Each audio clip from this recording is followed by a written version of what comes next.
किसी ने बड़े कमाल की बात कही है कि जिंदगी अगर फाइन है तो समझ लो कि उसमें जरूर उस ईश्वर का साइन है। नमस्कार, मेरा नाम सुमी रॉय है, वैल्यू एजुकेशन टीचर हूँ और एक सोशल वर्कर भी। सुनाती हूँ कहानी ईश्वर के साइन की।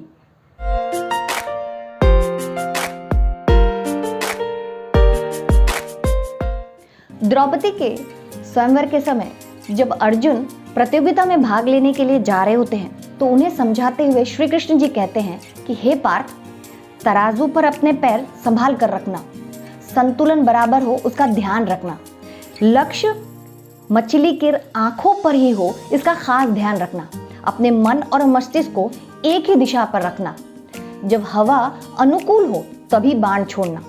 ये सारी बातें वो समझाते रहते हैं। श्री कृष्ण जी की बातें सुनकर अर्जुन जो है थोड़े से हैरान होते हुए कहते हैं कि प्रभु, अगर सारा काम मैं ही करूंगा तो फिर आप क्या करेंगे?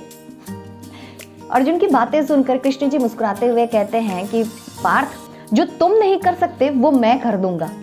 इस बात पर अर्जुन हैरान हो जाते हैं और कहते हैं कि प्रभु, आखिर ऐसा क्या काम है जो मैं नहीं कर सकता? जवाब में श्री कृष्ण जी उनका हाथ पकड़ते हैं, मुस्कुराते हैं और कहते हैं कि पार्थ, जिस विचलित, अस्थिर और हिलते हुए पानी में तुम मछली का लक्ष्य साधोगे, उस विचलित पानी को मैं स्थिर करूंगा। जब तुम बाण छोड़ोगे तो हवा तुम्हारे अनुकूल हो उसका भी ध्यान मैं रखूंगा। तुम्हारे मन और मस्तिष्क में एक ही भावधारा बहे उसका भी ध्यान मैं ही रखूंगा। कहने का तात्पर्य यही है कि चाहे हम कितने भी निपुण क्यों ना हो, हम ज्ञानी क्यों ना हो, गुणी क्यों ना हो, महान क्यों ना हो या फिर विवेकपूर्ण क्यों ना हो, लेकिन हर एक परिस्थिति हमारे हाथ में नहीं होती। हर एक परिस्थिति में हमारा नियंत्रण नहीं होता। हम सिर्फ और सिर्फ प्रयास कर सकते हैं और उस प्रयास की भी एक सीमा होती है। पर हाँ, इस सीमा के ऊपर अगर कोई हमारी मदद कर सकता है तो वो सिर्फ और सिर्फ भगवान है।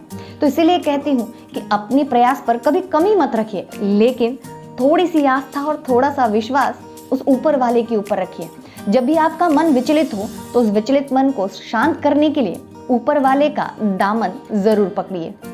कहानी अच्छी लगी शेयर जरूर करिएगा। मिलेंगे नए कहानी के साथ मेरे इसी चैनल पर। तब तक के लिए खुश रहिए, स्वस्थ रहिए और मुस्कुराते रहिए। हरि ओम।